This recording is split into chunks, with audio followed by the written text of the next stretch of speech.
very good morning and welcome to the RANsquawk rundown for today, Wednesday the 30th of June 2010. Just gone through 11:30 now here in London, so a bit of a recap for any US listeners joining us and what's happened so far today. Focus has been very much centred around the amount to be rolled or forecasting to be rolled into the 3-month long-term refinancing operation from the ECB today, having come a day before the expiration of that 12-month tender of €442 billion worth tomorrow on the 1st of July.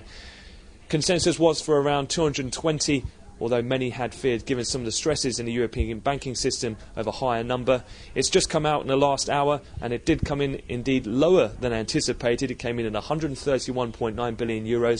So on the back of that, we've seen some various risk appetite pick up across the asset classes.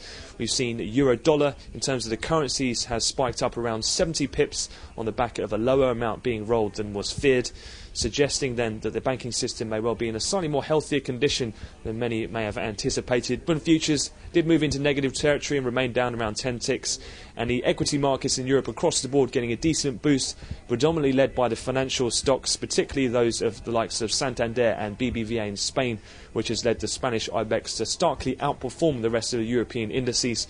That index up around 2.5% against the rest of Europe, up around roughly 1% in the major FTSE, CAC and DAX.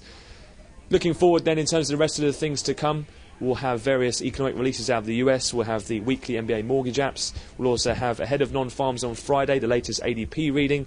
We'll also have the Chicago PMI, and then for energy traders, the weekly DOE, all inventory levels. So quite a few things to get through later in the session. We'll have another update to come at the European cash close, but I wish you all a great trading day.